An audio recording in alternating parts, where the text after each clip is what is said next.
Hi, and welcome to Dark Window. I'm your host, Jim Mann.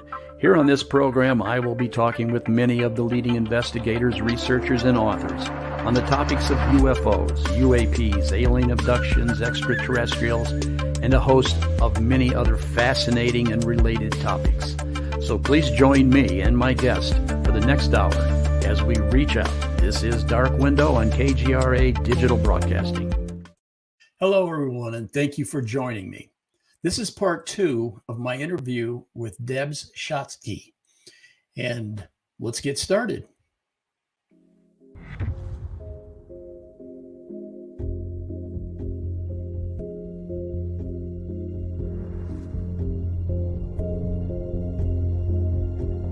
I was able to perceive things from a more global perspective. I felt nothing intimidating from any of these experiences. So I didn't have fear. For me, fear is a human response to danger, and I never felt in any danger.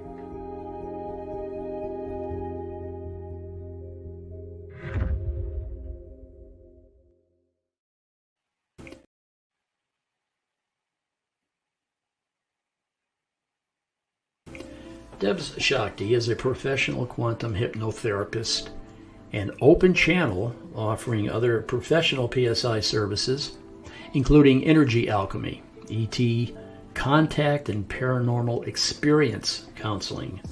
She is the associate producer of the new top-rated film Alien Abduction Answers. Her work as the quantum hypnotherapist assisting John Yost, the filmmaker, as well as with all the experiencers in the film, is highly featured. She has many decades of professional service working with such people and many others, seeking self-discovery and clarity about the nature of consciousness. She works with all types of energy healing modalities and is a lifelong yogi and yoga, breathwork, meditation, mantra teacher. She also spent much of her life as a competitive sports athlete and is a former national champion martial artist, published author, and much more. Debz loves everyone, our planet, and everything that makes up life.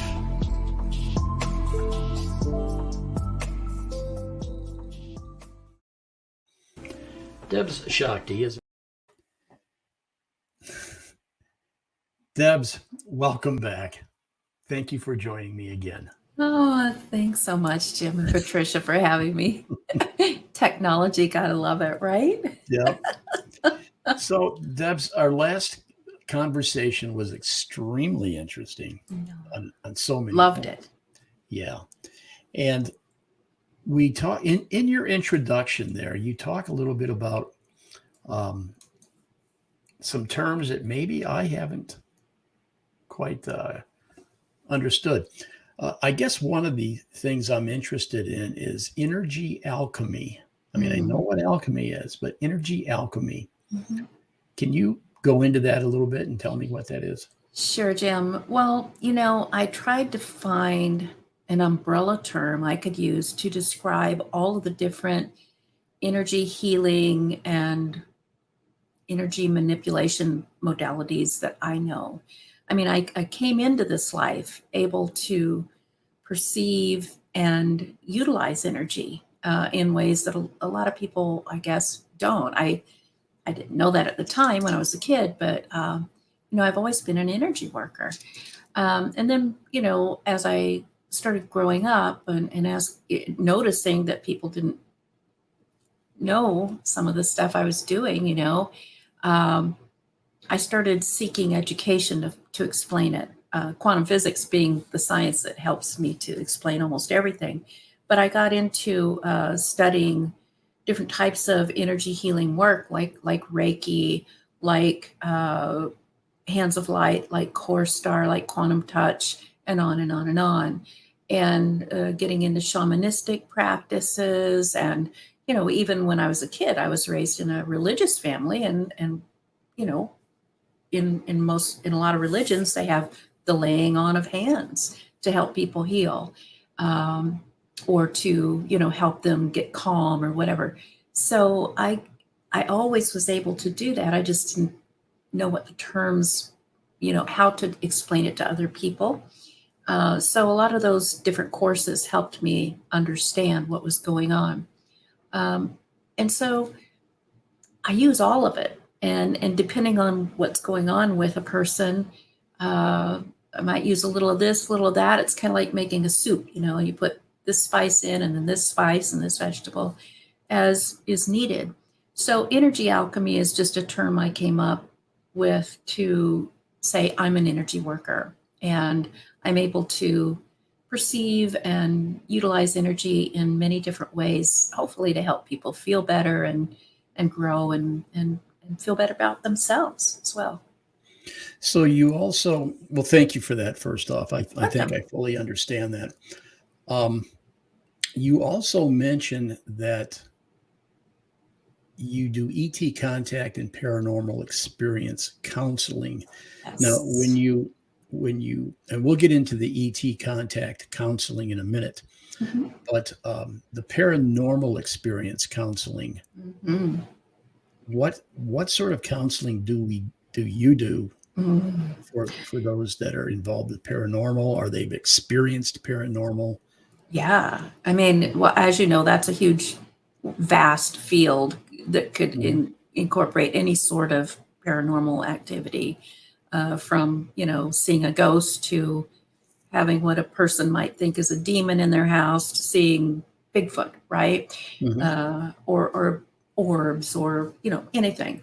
And so what I do, again, it's very custom fitted. It's almost like, in our former conversation, we were talking about quantum consciousness and how everything is connected and how you can access any part of the field, the quantum field, to get the information you need and proceed with what you need to do when you need to do it. I love that. We are unlimited and infinite in our capability of doing that, but most of us don't know the tools to be able to do it. So when, for instance, I have a person call me up and say, I think my house is haunted and we're experiencing a lot of stress because this and this and this is happening.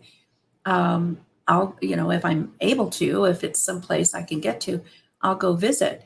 Otherwise, I'll have them take me like on a FaceTime tour or something of their house, and I'll pick up energetically what's happening there. And basically, it's just, you know, uh, resonant energy trying to uh, is being attracted to other things that are kind of similar. This is really hard to say, but for instance, if a person thinks their house is haunted by a ghost and they're afraid, um, I'll connect with that energy because it's just energy. We're all just energy. I'll connect with that energy by going into my own practices and getting into a certain brainwave and energetic state, vibrational state, and then I'll just ask, why are you here? What do you want? What is the message? And there's always a message, always.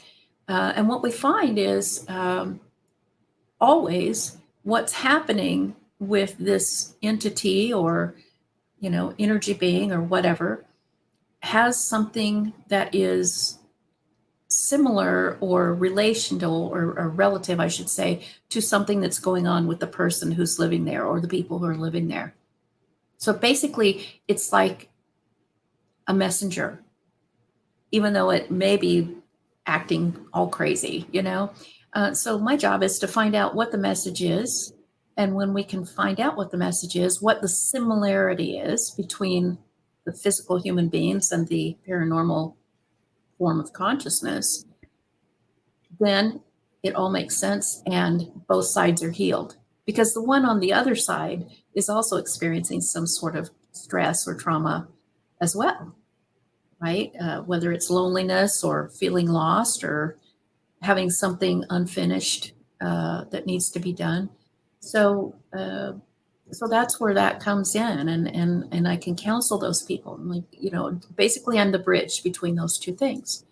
And this is obviously a part of the quantum consciousness that you talk about, Mm-hmm. where you're able to tap into these energies because of this quantum consciousness, which we're going to talk a bit more about. Right. Excuse me. I noticed that, and I'm a little bit familiar with these CE5 contact groups. I had one time worked with a CE5 contact group. Awesome. Can you explain a little bit about what CE5 contact groups and these conscious groups are about? Right. Well, CE5 is a term that was coined by Dr. Stephen Greer. It's kind of added on to a kind of a scale of types of ET contact that I believe, don't quote me on this, but I think it was J. Allen Hynek who made that first scale, CE, close encounters of the first kind, second kind, third kind, fourth kind. CE5 is human initiated contact. So it literally is a human, or even better, a group of humans coming together, doing certain quantum consciousness practices, although that's not what he calls it, to bring yourselves in a relative coherent vibrational state, the group. So we do some breath work, we do, and different groups do different things now. It has evolved. But, Greer was a yogi and a transcendental meditator. And so he took those forms of quantum consciousness practices and brought them into this modality. Basically, you do whatever it takes to raise the group's vibrational state, and you become very connected energetically. Usually sit in a circle.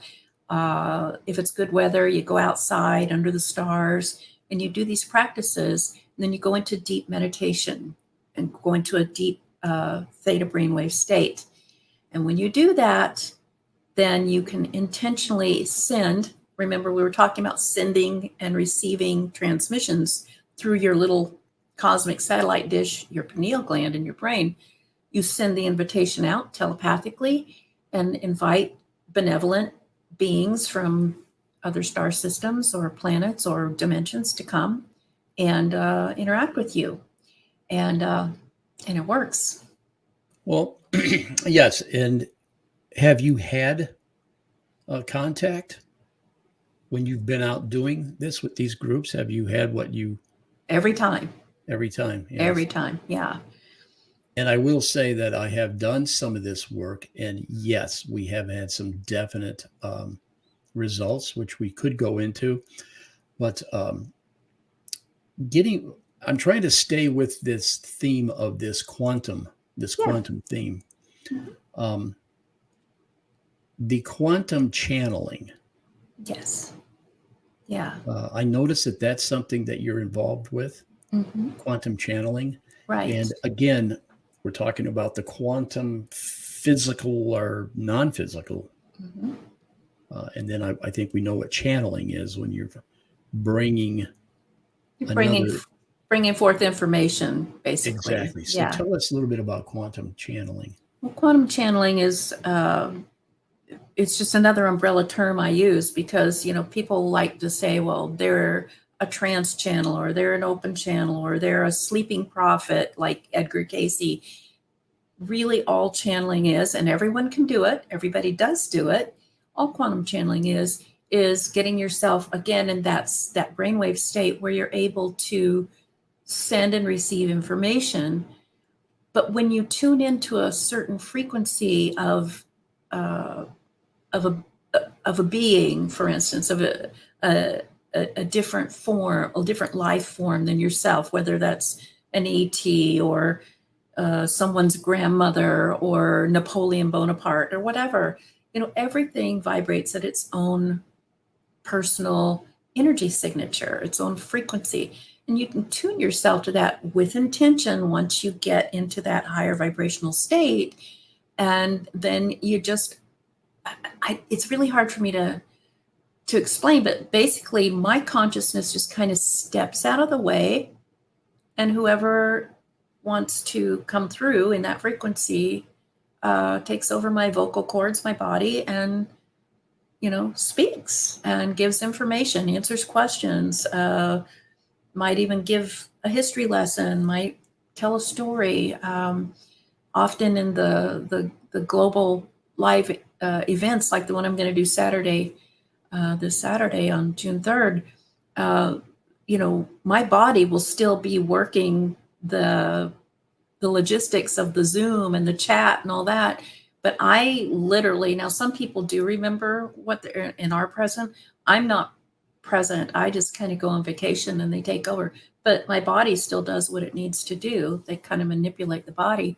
But I am not answering the questions or speaking from my own self at all. In fact, most of the time I'm shocked at what comes out because a lot of the information that comes out, I have no knowledge of me.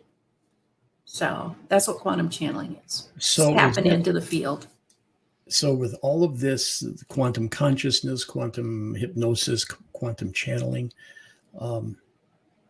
is this all a part of the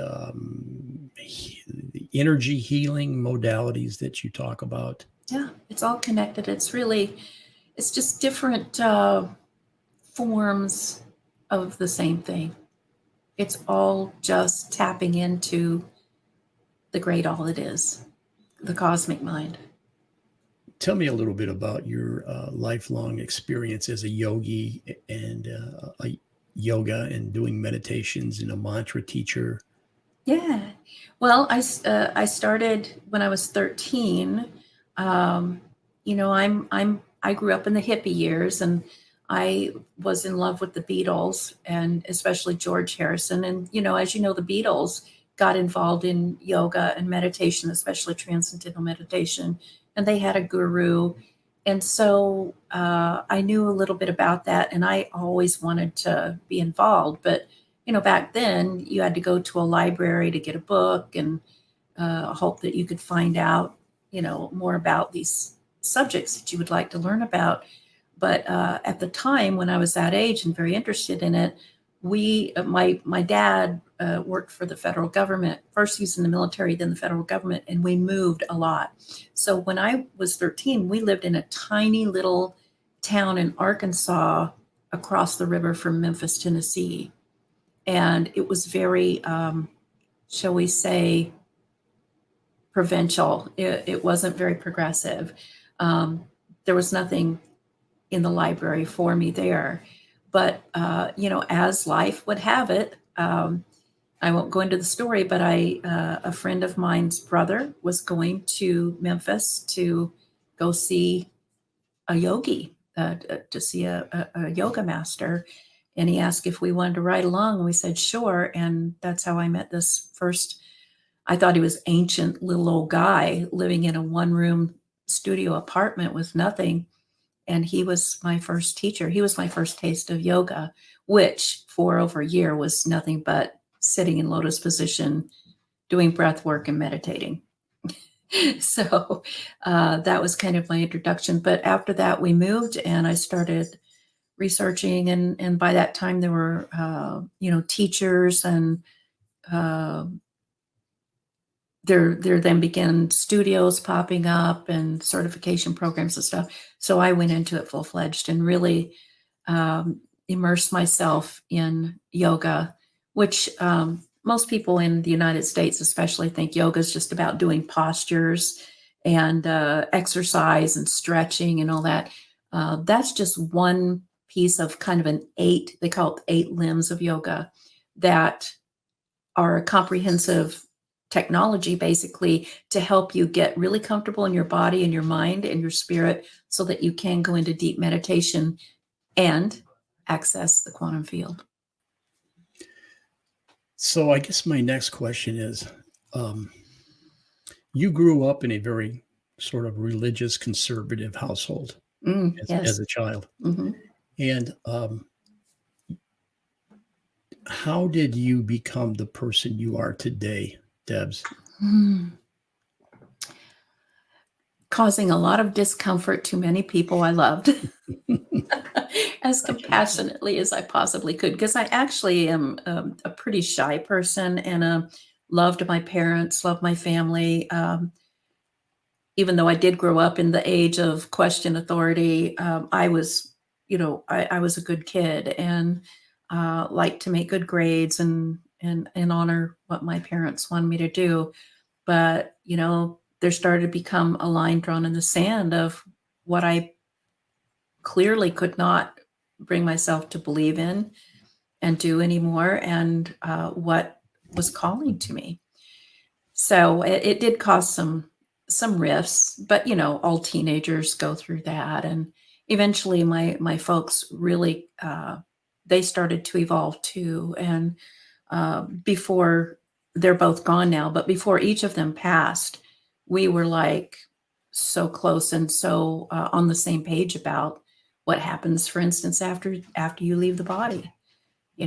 Totally wasn't what they were taught in Catholic school. No offense to the Catholics, but Mhm. there's just way more to it than what we thought. And so that was very encouraging to me. And I talk to my parents all the time now. I have a better relationship with them now than I did when they were in the body.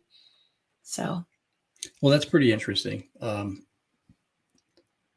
Yeah, you mentioned, you said affectionately, she calls her. Let me just quote your bio here. It says that you were born with what you affectionately call your superpowers mhm. switched on. Yeah. So you felt this stuff right from the beginning. A lot Mhm. of people um, have experiences. Oops, they have experiences as children. I Yeah. had an experience as a child. Mhm. Had you had any sort of experiences, say ET or any of that, any abduction experiences or ET experiences as a child? Yeah. Yeah. I assume from day one, but my earliest one that I vividly remember, I was probably 2.5, 3 years old. And I tell the story so much, I feel like it's gotten old, but seriously, I was in bed, and and, uh, I had a little glass. One of my walls next to my bed was glass. It was a big window. It was the whole wall was a window, and my favorite tree was outside, and I was still awake, but I heard a tapping on my window, and I looked out as a little child, and I saw what I called in my head space monkeys in the tree, and they were saying, "Come out and play with us. Come out and play with us." And like I said, I was a good kid, so I said, "Oh, I have to ask my mommy." So I got out of bed, ran into my mom and dad's room, woke my mom up, who by that time I think was pregnant with her third child and was very tired. And she's like, "Oh no, honey, you're having a dream." Got up, put me to bed, looked through the window, didn't see anything, of course, and then said, "You're having a dream. Go to sleep. Night, night." And and then as soon as she left the room, tap, tap, tap, and they were really insistent. They're like, "Come out and play with us." And this happened 3 or 4 times, and every time I went to wake my mom up to ask, she got more and more angry and upset. And finally, after the last time, she put me in bed and very, very firmly said, "I don't ever want to hear about those space monkeys again, ever. Now go to sleep or you're going to get a spanking." And I was terrified of my mother giving me a spanking, so I did. Now the interesting thing about this is that I was 2.5 or 3 years old. I didn't know anything about space, and I doubt that I knew anything about monkeys. But that was the name that I gave them. Uh, you know, years and years and years later, when I was thinking about it, I'm like, "Oh my gosh, those were little grays." They were little grays, gray aliens. But that was my very first one that I can clearly remember, and so I was just a baby. Let's go back to the Alien Abduction Answers movie. Mhm. Sure. Okay, now in that movie, there is a number of experiencers along with John Yost. Yes. And for those that haven't seen the movie, these are very credible sounding people. Mm. Are you familiar with all of those experiences? Are those people that you know that you have worked with, or Yeah, they're all my clients. Everybody in that movie are my clients, are your and clients? some of them are they're probably all of them dear friends now. Other than Whitley Strieber, who is our expert. He wasn't my client, but I like to call him my friend. When did you first meet Whitley? I met Whitley when John met Whitley. John had asked, there came a time where we realized we have all of these great experiences, but they're very intense, and they're very real, because we had like real people, Mhm. housewives and accountants and uh, hairdressers and teachers and so forth. Very intense to watch these people tell their stories. But we wanted someone who could give a kind of a counterpoint or give an explanation, kind of tie everything together. And John he just wanted Whitley so badly. And he's like, please tell me you know him. I said, I'm sorry, I don't. But then I was reminded in meditation that night, you know a guy who knows the guy. And so I called my friend and I told him what we were doing. And I said, is there any way we can get these two people together? This would really just make the film. And the person said, sure, let me give it a try. And he did. And it took a while because he's a tough cookie. He doesn't suffer fools, and he's a very private person, and he's a very busy person, prolific. He just prolific worker still after all these years. But when he finally got to know John and got to know me, over Zoom and so forth through our good friend who he trusted, uh, we went out to California, and it was magic being with him. It was fantastic. In the movie, it starts off with Whitley Mhm. making comments. He says a very profound thing that has always stuck with me, where he says it's not communication, Mm, it's communion. yes. What does that mean to you, Debs? It means everything to me. It is the most profound statement a person could make because it's not communication. We literally are intimately connected with each other, everyone, everywhere, every when. And when you are having an encounter with these beings, it's not just verbal, for instance, or sign language, or somebody handing you a letter. You're literally merged with these people in consciousness and in heart. It's the only way I can explain it. You're merged with them. It is communion. So, of all those experiences during that movie, what stands out besides John? Okay. Yeah. And I don't want to have you choose one above another because Mhm. I'm sure that every one of those people had a Out. unbelievable Yeah. experience. Outstanding. Yeah. Um,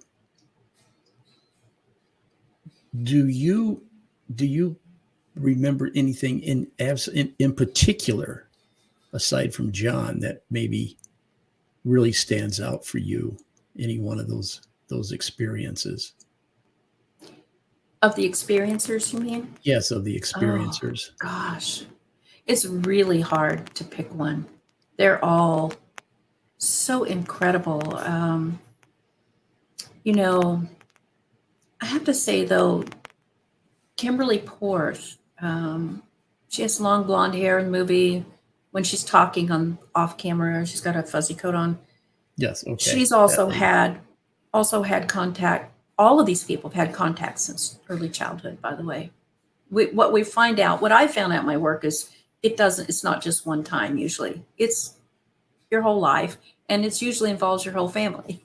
So, but Kim had some very profound ones, even as a young person. She's also a yogi, by the way, extremely masterful teacher. And she just, you know, I'm sure she was frightened when she was a kid by some of this stuff. And she had a lot of stuff going on in her personal life too that probably made it worse. But she took all of that and just again looked at it like data. She's just looking at it without judging it. And I think it made her the person she is today because she is that person. She does not judge anyone. She just looks at everything with a sense of wonder and uh, inquisitiveness and with compassion and love. And I think all of her interactions with all of these beings and these crazy situations really helped to mold her.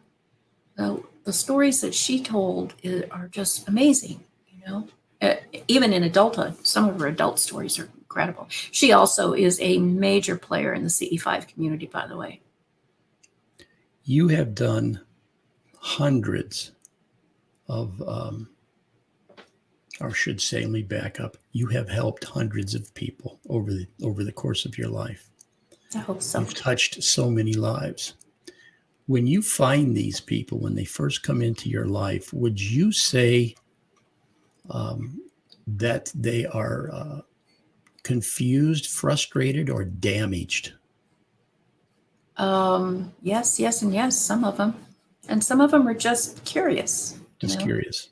But I get probably at least a good half of the ones, you know, and I work with other people who aren't, you know, having ET contact and stuff. But if you just keep it to that, about half of them have had serious trauma, and it's affected their lives, you know, and held them back in certain ways.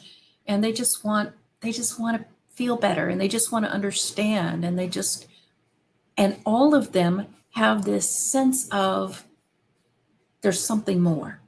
I call it the call to action, because I think every person who has an encounter with ET or with paranormal, whatever, with quantum consciousness, gets a call to action. And it's about their purpose. Everybody comes in here with a purpose, but not everybody knows what it is.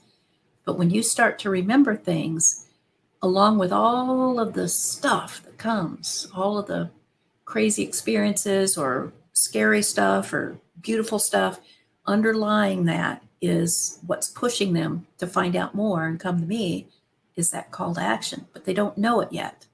But when we go into those sessions, it always comes out. Always.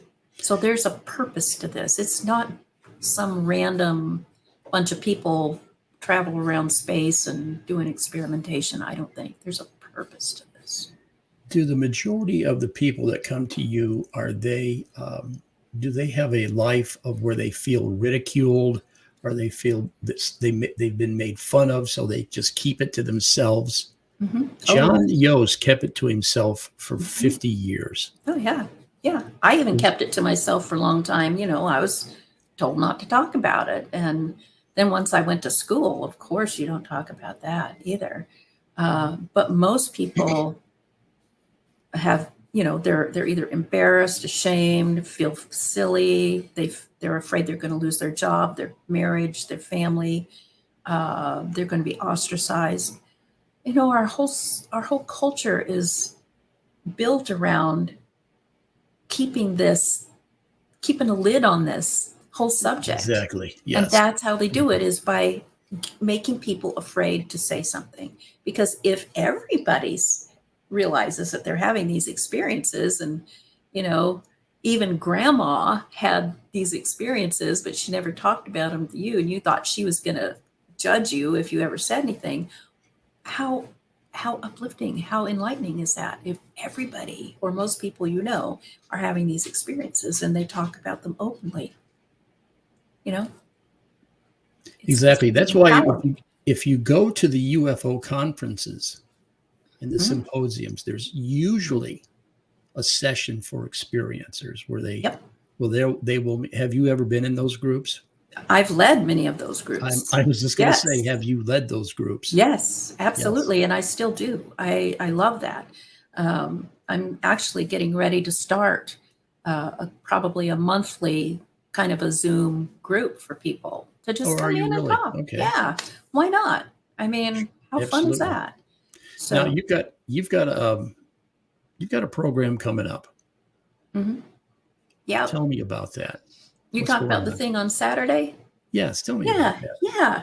So in my quantum channeling, one of the main it's a group of beings that I channel. It's kind of known as a group entity.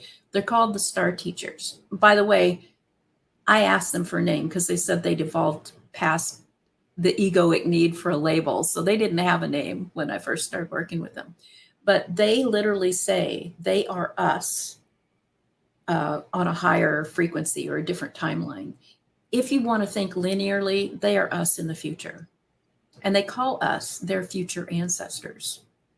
Oh, okay. Okay. So we are their ancestors. They are us in the future, if you want to look at it that way. And the star teachers are no longer human. They're no longer earthlings. They have evolved. They left Earth, eventually went out, conquered space, interdimensional, time travel, all this stuff. So they're really high level beings, super compassionate, beautiful, loving beings, super wise. And every so often, I do free events where I get on Zoom and YouTube Live and, some of the other platforms. And I take people through a little bit of the quantum consciousness practice so that they can tap into that great feeling state, get into a high vibrational vibe state. And as a group, just like we do with CE5, we get into a heart coherency. Like you feel really good and loving with everyone, participating. And then we just relax, meditate, and then the star teachers come through, or I just call them the teachers now because they're not just from the stars, but they come through and they usually give kind of a global message usually it's about current events or something that the world is a world conversation. They give some insight about that. And then they take the group through a quantum consciousness kind of journey where there is healing, if there's healing needed. There is kind of energetic upgrades, sometimes DNA upgrades, or the little switches of the superpowers that are turned off in people's DNA. They get switched on and they get energy. It's a beautiful experience. Everybody really, really loves that. And then when we come out of that, they open the floor to questions from the participants. And so it's literally live. Anybody can ask any question about anything and they'll answer. So that's what this is about. And it's like everybody's favorite thing that I do. So in your experience, do you find a particular age group, or are you seeing all ages across all ages? And I don't know if that's because I'm really active on all the different social media platforms. So I don't try to cater to one demographic at all.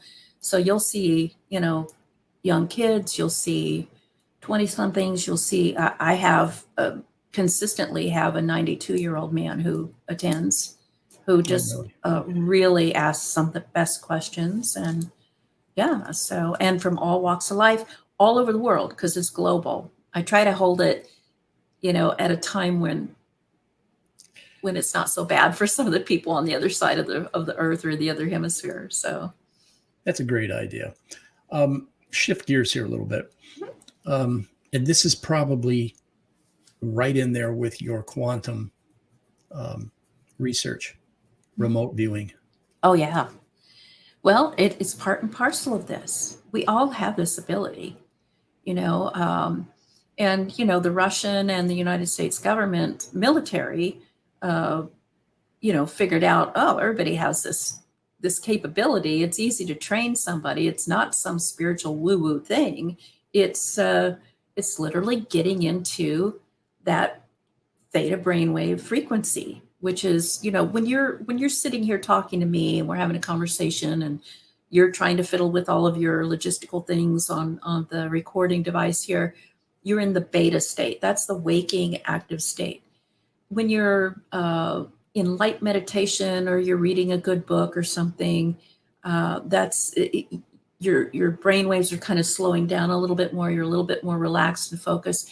That's alpha state. Then when you're super relaxed, where you kind of lose sense of time, the awareness of your body and the awareness of the outside environment. In other words, you're very relaxed and very focused. You're in the theta brainwave state. And that's kind of the gold standard for being led into deep meditation, for going into quantum hypnosis. And it's also the gold standard for remote viewing, because when you're, or for doing out of body travel, all of that, because you literally are not connected consciously to your body. You're in the field. And, so it's kind of like a wild card state. So remote viewing is very, very easy to teach somebody to do. All they have to do is get in that brainwave state. And I teach it all the time. It's a, I've taught it both ways, because I learned the what do I want to say, the third dimensional world, the Hal Puthoff way, if you will, the Russell Targ way. They were my teachers in that method. But then I also just teach people how to do it by getting into that lower, slower, more focused brainwave state. You were involved in athletics. Mm-hmm. My whole life. Still am. Your entire life. So in order to maintain an athletic prowess, you have to practice. Yes. But also, in order to maintain this quantum consciousness, you have to practice. Yes, it's all the same thing. So what is it? Can you tell people that want to sit down and start learning how to do some of these things, trying to tap into that?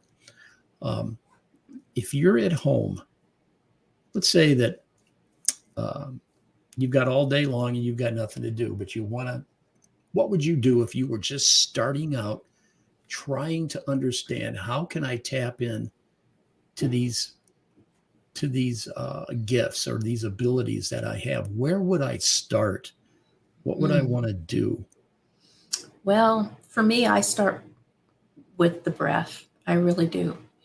If you can consciously connect with your breath and control your breath, then your body starts to go into a different frame of architecture, if you will. It starts to support you going deeper within to your consciousness, because the two they're interconnected, So I would start with some simple breath work, with maybe, for people who are just starting out, there are billions of guided meditations and breath work videos, like on YouTube, on TikTok, and all that. I have a bazillion on my website and on my YouTube channel too, and they're free for anybody to use. But I would start with that. But, if you really want to just, dive in with both feet, I'd say if you don't have some sort of a spiritual or metaphysical practice, you might want to look into yoga or Tai Chi or,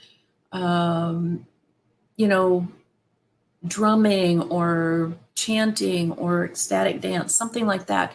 Something that gives you focus, especially for people who have a hard time being overstimulated and whose bodies kind of get in the way. Because most of the time I have people say, well, I can't meditate because my body won't sit still for more than a minute at a time. And I'm like, so sit still for a minute. And then tomorrow sit still for a minute and 10 seconds.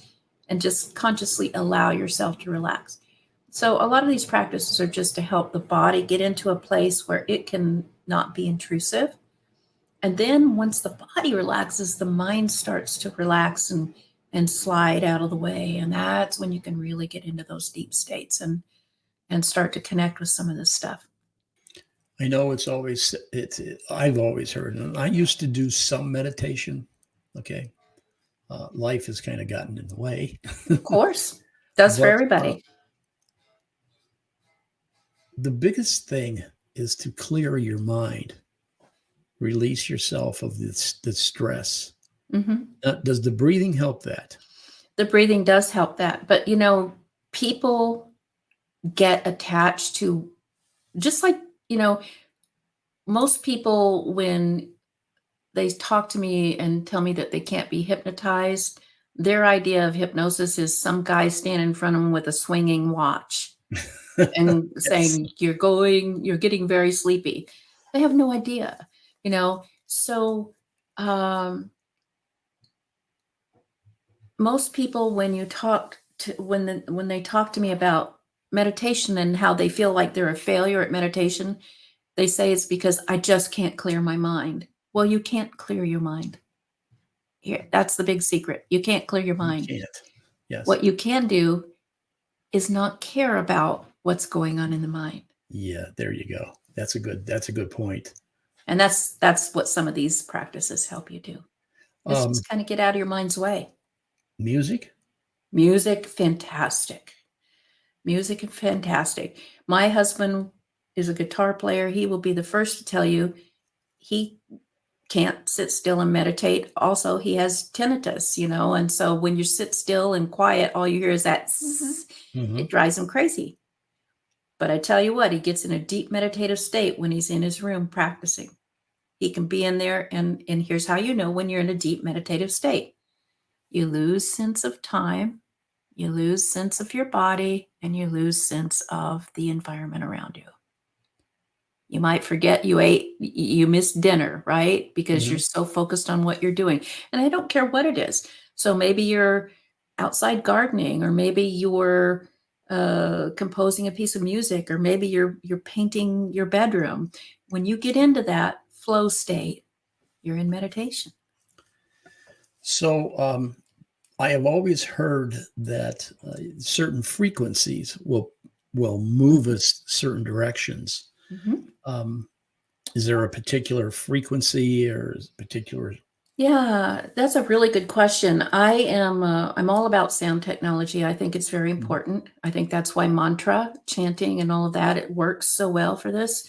It's just part of that technology. There are some things that, for instance, Robert Monroe Institute, Right. really did a lot of research on that works. Um, binaural beats, um, Icos, Icronsonic, I can't say it, beats. You can look at the Monroe Institute recordings. They're so good because what they do is they put one frequency in one ear and one frequency in the other ear underneath the music or the words. And you're not really aware of it, but it starts to synchronize the two hemispheres of the brain and get you relaxed, and then you go into the state. The other thing that I love to work with is something called the solfeggio frequencies. And that is a whole other subject where originally our music was composed, performed, and enjoyed in a tiny little bit of different frequency in the scales than what we hear right now in most music. The solfeggio frequencies are more attuned to the Schumann resonance frequency of the earth, the heartbeat of the earth. Our earth puts out a frequency of I think it's like 7.2 hertz. And that frequency is very healing and balancing for all life on earth. Well, when we started to compose and make music, organically, we created scales and notes and compositions that were fluid with that.